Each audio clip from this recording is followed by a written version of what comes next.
इंसानी नस्ल को बरकरार रखना निकाह का एक मकसद है। साथ ही नफ्स की ख्वाहिशों को जो अल्लाह ने फितरी तौर पर हमारे अंदर पैदा की है, जो औलाद के पैदा होने का ज़रिया है, इसकी जायज़ हदों में रहकर तकमील करना निकाह के मकसद में ये भी एक बुनियादी अहमियत रखता है। यह मकसद भी, या मकसद का ये पहलू भी।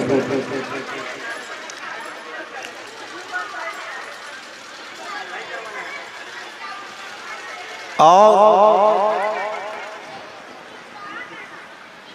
इन दोनों पहलुओं को मद्देनज़र रखते हुए पूरी इंसानी बिरादरी, सिर्फ इस्लामी बिरादरी नहीं, पूरी इंसानी बिरादरी के अंदर जब से इंसानी समाज है, निकाह का रिवाज है। देहाती, शहरी, पहाड़ी, जंगली, जहाँ कहीं भी जो इंसान बसते हैं, धर्मी हो अधर्मी हो, किसी भी मज़हब के मानने वाले हो या किसी मज़हब के नहीं मानने वाले हो, सब में निकाह का रिवाज है।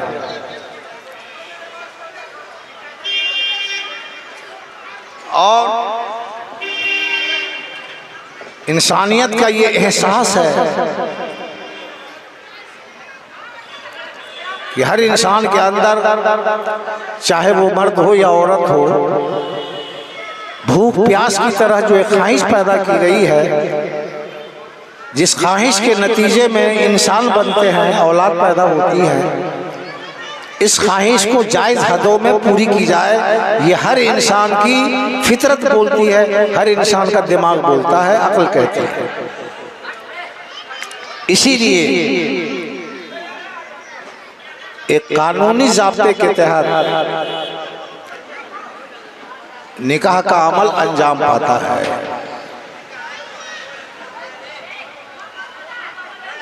मर्द और औरत के एक ख़ास रिश्ते को निकाह कहा जाता है, जिस रिश्ते से के ज़रिए से हर एक अपनी ख्वाहिश को जायज़ हद में पूरी करते हैं। और ये एलानिया होता है। हमारे यहाँ जो तरीका है वो तो देखा ही जा रहा है। और एक बात दिमाग में रहे कि निकाह चाहे जिस तरीके से किया जाए,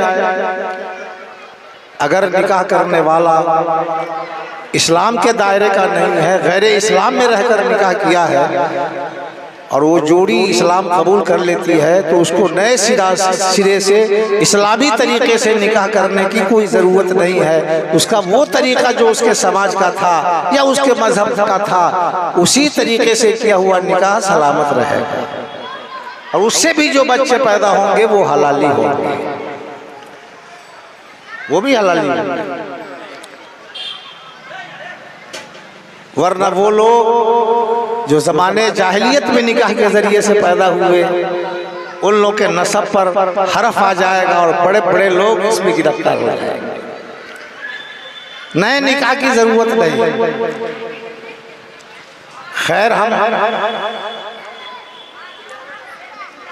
फुरूई बातों को, शाखों को नज़रअंदाज करते हुए उसूली बातों की तरफ आते हैं कि निकाह का एक पोशीदा राज ये भी है कि निकाह के ज़रिए से इंसान, इंसानी तमद्दुन, इंसानी समाज ज़िंदगी गुजारने की जो ज़रूरियात होती हैं, उन ज़रूरियात को पूरी करने की अपने लिए भी और दूसरों के लिए भी सलाहियत हासिल करता है, इल्म हासिल करता है, हुनर हासिल करता है। ये निकाह की बहुत बड़ी हिकमत है। हम लोग तो बस दो पहलुओं को मद्देनजर रखते हुए निकाह करते हैं, लेकिन तीसरा पहलू भी मद्देनजर रखना ज़रूरी है। बल्कि यही असल पहलू है कि जब निकाह बंदा करता है, कोई बंदी करती है, तो उससे एक ख़ानदान जन्म ले लेता है। जानवरों में निकाह का रिवाज नहीं है, चाहे वो कीड़े मकोड़े हों, चाहे हाथी घोड़े क्यों नहीं हो, वहाँ निकाह का रिवाज नहीं है। इसलिए कि वहाँ तमद्दुन नहीं है, जिंदगी गुजारने का वो तरीका नहीं है जिससे एक जानवर दूसरे जानवर का मोहताज हो, नहीं है। कोई घोड़ा जिंदगी गुजारने में दूसरे घोड़े का मोहताज नहीं है, कोई कीड़ा जिंदगी गुजारने में दूसरे का मोहताज नहीं है। वो फितरी तौर से पैदा होता है और फितरी तौर से उसकी जरूरियात पूरी होती रहती है। इंसान के लिए ऐसा कुछ नहीं है। अल्लाह पाक ने इंसान की जरूरियात को मद्देनजर रखते हुए जिस मेयार का भी जिंदगी इंसान गुजारना चाहे, अपने इल्म और अपने हुनर के जरिए से वो गुजार सकता है। आज देखिए, आज से 20 साल पहले, 25 साल पहले, 30 साल पहले इंसानों के जो जिंदगी गुजारने का तरीका था वो आज नहीं है। खाना वही है, पानी वही है, लेकिन कुछ उसमें तब्दीली भी है। मकान है लेकिन तब्दीली है, सवारी है उसमें तब्दीली है। आज रॉकेटों से लोग उड़ते हैं। मोबाइल फोन ने दुनिया को एक आंगन बना दिया। इंटरनेट ने कैसे हुआ ये इंसानी सलाहियत की वजह से हुआ। तो अल्लाह पाक ने हमारे लिए भी जिंदगी गुजारने के सामान को पैदा कर दिया है, लेकिन उस अल्लाह की पैदा की हुई चीजों में हम दिमाग खटाते हैं, अपने जिस्म को खटाते हैं, तब जाकर हमें खुराक मिलती है, पोशाक मिलती है, छत मिलती है। हम चलते हैं तो सड़क बना के चलते हैं। कीड़े मकोड़े को, जानवरों को सड़क बनाने की जरूरत नहीं है। खाते हैं तो मेहनत करके खाते हैं। एक खुराक जो, एक लुकमा जो हमारे हलक में पहुंचता है, आप नहीं गिन सकते कि कितने लोगों की मेहनतों का नतीजा है। एक कपड़ा जो हमारे बदन पे आया है, आप नहीं गिन सकते कि कितने लोगों की मेहनतों का नतीजा है। एक मकान जो हमारा बनता है, हमारी सवारी है, रोटी कपड़ा मकान दवा, ये बुनियादी हमारी जरूरियात हैं। इन चीजों को हासिल करने के लिए हजार इल्म और हजार हुनर इंसानी समाज के अंदर पाए जाते हैं और जिस्मानी मेहनतें होती हैं, तब जाकर वो सामान हमारे इस्तेमाल के लायक होता है और हमारी जरूरत उससे पूरी होती है। तो ये इंसान बाहुनर कैसे बनता है, इस पर गौर करना है। मैंने अर्ज किया कि निकाह से खानदान बनता है और खानदान से एक इंसान, खानदान में पैदा होने वाला इंसान बाहुनर इंसान होता है। अगर उस पर तवज्जो दे दे माँ बाप, खानदान तवज्जो दे दे, रिश्तेदार तवज्जो दे दे, खानदान दादियाली भी होता है, नानियाली भी होता है, ससुराली भी होता है। बहुत सारे लोग ऊंचे ओहदे पर दादियाली खानदान की मेहनतों से नहीं तो ससुराली खानदान की मेहनतों से ऊंचे दर्जे पे पहुंच गए हैं। कोई नानियाली खानदान के लोगों की मेहनत से ऊंचे दर्जे पे पहुंच गए हैं। कोई ऊंचा इल्म हासिल कर लिया है, कोई ऊंचा हुनर हासिल कर लिया है, अच्छी तिजारत कोई कर रहे हैं, कोई कारखाना लगा रहा है, कोई डॉक्टर है, कोई इंजीनियर है। भाई मेरे, जितने बासलाहियत लोग हैं, हत्ता कि जो मजदूर है, अच्छा मजदूर है, उसके अच्छा मजदूर बनने में भी उसके माँ बाप का हाथ है, या उसके दादा दादी का हाथ है, नाना नानी का हाथ है। खानदान के किसी न किसी फर्द ने उसको इस लायक बनाया है कि वो इंसानी तमद्दुन का एक पार्ट बन करके तमद्दुन का खिदमतगार बन जाए। सब आपस में एक दूसरे से लेन देन कर रहे हैं दुनिया के अंदर। इसमें मजहब की कोई तफरीक नहीं है। सारे इंसान मजमूई मेहनत करते हैं तो उस मेहनत का फायदा सारे इंसान उठाते हैं। यही है। और ये लेन देन पूरी दुनिया के अंदर इंसान कर रहे हैं, धर्मी अधर्मी, ये मजहब वो मजहब, ये दीन वो दीन, इसकी कोई तमीज नहीं है। हमारे बदन पे जो कपड़ा आया है, क्या किसी एक कौम की मेहनत का नतीजा है? हमारे पास जो रोशनी है, जो भी हमारे पास सामान है जिंदगी गुजारने का, उस सामान के बनने में दुनिया की सारी कौमों की मेहनतों का नतीजा है। जिस्मानी मेहनत हो या दिमागी मेहनत हो, निकाह से खानदान बनता है और खानदान से इंसान बाहुनर बनता है। पढ़ता है, लिखता है, कोई हुनर सीखता है, अगर बच्चे को उसके बाप बाप उंगलियां पकड़कर स्कूल का रास्ता न दिखाए तो बच्चा तो बिल्कुल जाहिल रह जाएगा। अगर नहीं पढ़ सका तो अगर उसके माँ बाप अनपढ़ों के लिए जो हुनर है, जो काम है, वो काम अगर न सिखाए तो वो काम भी वो नहीं सीख पाएगा, वो मजदूर भी नहीं बन पाएगा, आवारा हो जाएगा, चरसी हो जाएगा, गजेरी हो जाएगा, जुआरी हो जाएगा। आज भी बहुत सारे लोग हैं, बहुत सारे बच्चे ऐसे हैं जो कोई काम नहीं करते, है कि नहीं? चूंकि इसकी तरबियत नहीं दी गई, उसको सिखाया नहीं गया। और अच्छी जिंदगी गुजारने के लिए जहाँ दुनिया चाहिए वहाँ दीन भी चाहिए, अच्छे अखलाक होने चाहिए, अच्छी सोच होनी चाहिए, तब जाकर इंसान की अच्छी जिंदगी गुजर सकती है, वो इंसान गुजार लेता है। अगर आदमी अच्छे अखलाक का नहीं है, आदतें उसकी अच्छी नहीं है, गर्चे दुनिया बहुत ज्यादा मिकदार में उसके हाथ में है, फिर भी वो अपनी बुरी आदतों की वजह से परेशान रहता है। बुरी आदतों की वजह से जो आदमी जितनी ज्यादा बुरी आदत रखता है दुनिया के अंदर, चाहे वो राजा ही क्यों नहीं हो, उतनी ज्यादा वो अंदर से परेशान होता है। उसकी परेशानी बाहर से नहीं दिखने को मिलती है, लेकिन अंदर से वो परेशान रहता है, जिसकी आदतें बुरी होती हैं। आदमी को परेशानी में डालने के लिए सबसे पहला जो दरवाजा है उसकी आदत है। बाहरी दरवाजे से तो परेशानी बाद में आती है, पहले तो अंदर के दरवाजे से परेशानी आती है। ये दरवाजा खुला हुआ है, तब जाकर के बाहर वालों को अटैक करने का मौका मिलता है। आप अंदर से मजबूत रहिए, सोच के एतबार से, आदतों के एतबार से, अखलाक के एतबार से, तो इंशाअल्लाह अज़ीज़ जिस तरह से तंदुरुस्त आदमी को हवा, धूप, सर्दी, गर्मी ज्यादा अटैक नहीं कर पाती है, उसी तरह से जो तंदुरुस्त दिमाग का आदमी है, तंदुरुस्त दिल का आदमी है, उसको भी समाज के खुराफात से कोई खास ज्यादा असर नहीं पड़ता, जी लेता है सुकून की जिंदगी, चैन की जिंदगी जी लेता है। तो निकाह का असल मकसद ये है, खुलासा कलाम, कि आप पहले अच्छा लड़का बन जाइए, अच्छी लड़की बन जाइए, और उसके बाद निकाह हो तो इंशाअल्लाह अज़ीज़ जो लड़का अच्छा होगा, जो लड़की अच्छी होगी, उससे जो नस्ल चलेगी, जो औलाद होगी, इंशाअल्लाह अज़ीज़ वो भी अच्छी। आप खेती से मिसाल ले लीजिए, ज़मीन अच्छी है, बीज अच्छा है, और खेती के वसूलों को मद्देनजर रखते हुए खेती की जाए, या किसी भी काम को उसके वसूलों को मद्देनजर रखते हुए किया जाता है, तो रिजल्ट अच्छा आता है।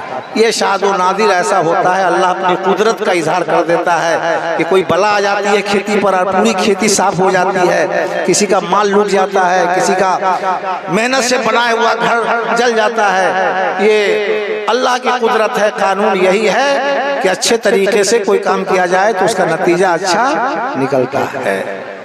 तो माँ बाप अगर अच्छे होंगे, औलाद अच्छी होनी है, और इसीलिए कहा गया है कुफू में निकाह करो, हम पल्ला में निकाह करो। अच्छों में भी कैटेगरी है, दर्जात हैं, कोई बहुत अच्छा है, कोई कम अच्छा है। मुसलमान तो सब के सब अच्छे हैं, अगर वाकई मुसलमान है तो कहीं न कहीं अच्छाई उसके अंदर रहती है, और अगर बुरे भी हैं तो एक मुसलमान को इतना बुरा नहीं होना चाहिए कि जिसकी बुराई से समाज को नुकसान पहुंचे। हम खुद झूठे हैं, दूसरों को झूठा बना रहे हैं, हम खुद चरसी हैं, दूसरों को बना रहे हैं, हम खुद शराबी हैं, दूसरों को बना रहे हैं। तो ऐसा मुसलमान मुस्लिम समाज को ना चाहिए, ये शान नहीं है। आप गुनाह करते हो, कर लेते हो, अल्लाह से तौबे की तौफीक मांगो, न ये कि हम गुनाह करते हैं तो दूसरों को भी इस गुनाह का आदी बना दे, दूसरों को भी ऐसा गुनाहगार बना दे। इस तरह से एक दूसरे को बनाता रहेगा तो पूरा समाज गुनहगार ही गुनहगार नजर आएगा, और जब पूरा का पूरा समाज गुनहगार हो जाएगा तो समाज का क्या हश्र होगा, अल्लाह ही बेहतर जानता है।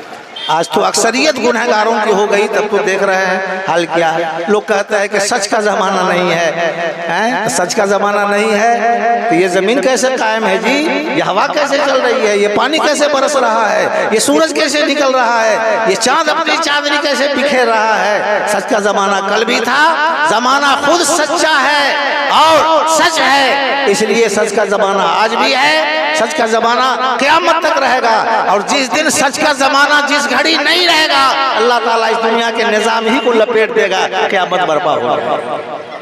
सच का जमाना है। ये अलग बात है कि सच कोई ऐसी चीज नहीं है कि आप मिठाई की तरह से घोट जाइए, इसमें कड़वाहट भी है। अल्हक़ मुर्रुन, नेकी ऐसी चीज नहीं है कि बड़ी आसानी से कर ली जाती है। जब बुराई करने के लिए मेहनत करनी पड़ती है, दिमाग खटाना पड़ता है, तो नेकी कैसे बगैर मेहनत के और बगैर दिमाग खटाए हुए आप कर सकते हैं? कुछ भी बगैर मेहनत के नहीं होता है। अच्छाई भी मेहनत से, बुराई भी मेहनत से। और जिस तरह से नेकी करने में, बुराई करने में, नेकी करने में रिस्क लेना पड़ता है, खतरात मोल लेना पड़ता है, बुराई करने में भी खतरात मोल लेने पड़ता है। इसलिए अच्छा जोड़ा बनाइए, और फिर अच्छा जोड़ा बनाने के लिए माँ बाप को अच्छा बनना पड़ता है। निकाह की असल तैयारी ये नहीं है कि शानदार शामियाना खड़ा कर लिया जाए, कुर्सियों की कतारें लगा दी जाएं, अच्छे खानों के दस्तरखान सजा दिए जाएं, और मोटे मोटे कीमती कीमती सामान जहेज का लेन देन कर लिया जाए। ये सब बात की बातें हैं। अल्लाह ने सलाहियत दी है, बिना किसी डिमांड के जायज हुदूद में रहकर ये सब कर सकते हैं, जायज है। लेकिन ये फर्ज तैयारी है कि आप खुद नेक बनो, अपनी औलाद को नेक बना करके फिर उसका निकाह तय करो, रिश्ता है निकाह तय करो। ये असल निकाह की तैयारी है। जो इसमें कामयाब हो गया, दरअसल उसी ने निकाह की असल तैयारी की। या अय्युहल्लज़ीना आमनू क़ू अनफुसकुम व अहलिकुम नारा, ऐ ईमान वालो अपने आप को भी जहन्नम की आग से बचाओ, अपनी औलाद को भी, अपने अहल व अयाल को भी जहन्नम की आग से बचाओ। अच्छी औलाद पैदा करके अच्छा निकाह कीजिए, इंशाअल्लाह उस औलाद से जो नस्ल चलेगी वो अच्छी चलती रहेगी। यही निकाह का असल मकसद है। ख्वाहिशात की तकमील और इंसान पैदा कर देना निकाह का मकसद है, लेकिन बुनियादी मकसद यह है कि इंसानी समाज में जो इंसान पैदा हो, खासकर मुस्लिम समाज में जो इंसान पैदा हो, वो मुसलमान हो और नेक मुसलमान हो, अच्छा मुसलमान हो, कारगर मुसलमान हो, जर्सी तरसी नहीं हो, शराबी कबाबी जुआरी नहीं हो, इंसानी समाज का को नुकसान पहुंचाने वाला नहीं हो। अगर वो मजदूरी हो तो ऐसा अच्छा मजदूर हो जिसकी मजदूरी के काम करने से इंसानी समाज को फायदा पहुंचे। ये जो लाखों लाख रुपए की जो गाड़ियां चलती हैं, ये मजदूरों के पसीने से चलती हैं। बल्कि जितने सामान हैं जिंदगी गुजारने के इस्तेमाल के, सब में मजदूरों का हाथ होता है कि नहीं होता है? छोटा सामान हो चाहे बड़ा सामान हो, सुई बने या जहाज का ढांचा बने, सबसे ज्यादा अगर पसीना किसी का बहता है तो मजदूरों का बहता है। इसके बावजूद इंसानी समाज की या हुकूमतों की सियासतों की ये खराबी है कि जो ज्यादा मेहनत करता है उस मेहनत के लिहाज से उसे मजदूरी नहीं दी जाती। आज भी दुनिया में मजदूरों की तनख्वाह कम है नहीं है? बाहर का है, इस पर हम बाद में बहस करेंगे। इस्लाम का निज़ाम मईशत क्या है? ये इतना इंसाफ पसंद निज़ाम मईशत है, यानी रोजियों की तकसीम का जो रूल है इतना इंसाफ पसंद है कि ठीक है, कलेक्टर के बराबर तो एक मजदूर की मजदूरी नहीं हो सकती, चूंकि कलेक्टर की जो जरूरियात हैं वो अलग है, मजदूर की जो जरूरियात है अलग है। लेकिन रुए जमीन पर कोई एक मजदूर ऐसा नहीं रहेगा जिसकी मजदूरी इतनी नहीं हो। इस्लाम का निज़ाम मईशत अगर राइज हो जाए, नाफिज हो जाए, तो उसके रोटी कपड़ा, मकान, इलाज और तालीम का कोई मसला अधूरा रह जाए। इतना उसे मिल जाएगा कि सेहतबख्श खाना, कपड़ा, मकान उसे मिल जाएगा, तालीम उसे मिल जाएगी, इलाज के इतने पैसे उसके पास रहेंगे कि वो भीख मांगता हुआ नजर नहीं आएगा। भीख मांगना माजूरों का काम है, अपाहिशों का काम है, अंधों का काम है, बेदिमागों का काम है, अल्लाह ने पागलों का काम है। ये सलाहियत रखते हुए, जिस्मानी सलाहियत, दिमागी सलाहियत रखते हुए अगर कोई शख्स किसी मुसीबत में भीख मांग लेता है तो ये अलग सी बात है, लेकिन कमा करके खाना ये फर्ज है हर इंसान के ऊपर, हर मुसलमान के ऊपर। तो ये सलाहियत खानदान से बढ़ती है औलाद के अंदर। ये निकाह का असल मकसद है। इस मकसद को मद्देनजर रखते हुए जो निकाह करता है अल्लाह उसे वादा देता है, वानकिहुल अयामा मिनकुम वस्सालिहीन मिन इबादिकुम व इमाइकुम। वस्सालिहीन कह करके कुरान ने इशारा नहीं वाज़ेह कर दिया कि अच्छा बना करके अपनी औलादों का निकाह करो, निकाह करा दो उन लोगों का जो बेनिकाह हैं, मर्द हो या औरत हो, और बांदी और बंदे यानी गुलामों का निकाह करा दो। उस जमाने में बादी और गुलामी का रिवाज था, साले बना करके। अगर ये जोड़े मोहताज होंगे तो अल्लाह अपने फजल से इन्हें गनी कर देगा। आज हम लोग 30, 35, 40 बरस तक ले जाते हैं, लड़का पैर पर खड़ा नहीं हुआ है, पैर पे खड़ा होगा तो इसकी शादी होगी। नतीजा क्या होता है? जवानी का पैर टूट जाता है निकाह करने के चक्कर में। कुरान कहता है सही मकसद से निकाह करो। अगर ये जोड़े गरीब होंगे, मोहताज होंगे, अल्लाह अपने फजल से इन्हें गनी कर देगा, खुशहाल कर देगा, पैर पे खड़ा कर देगा। तो निकाह तो पैर पर खड़ा होने का जरिया है भाई। इसको लोग समझ रहा है कि नहीं, अभी लड़का कमा नहीं रहा है, कैसे इसका ब्याह होगा वगैरह वगैरह, ये सब शैतानी ख्यालात हैं, या मकसद से हमारी नजर हट गई है और मंजिल से हमारा कदम हट गया है, जिसकी वजह से ये परेशानी हमें देखने को मिलती है। अगर लायक औलाद को बना दोगे तो वो तो 14, 15, 16, 18 साल की उम्र में तो इस लायक हो ही जाएगा कि अपनी बीवी बच्चों को खिला सके। ऐसा तो नहीं है। और साइड से भी मेहनत करके वो सब कुछ बन सकता है, डॉक्टर, इंजीनियर, सब कुछ बन सकता है। वक्त पर शादी भी हो जाएगी और सब कुछ वो बन भी जाएगा। अल्लाह तौफीक देने वाला है। वाखिर दावाना अनिल हम्दुलिल्लाह।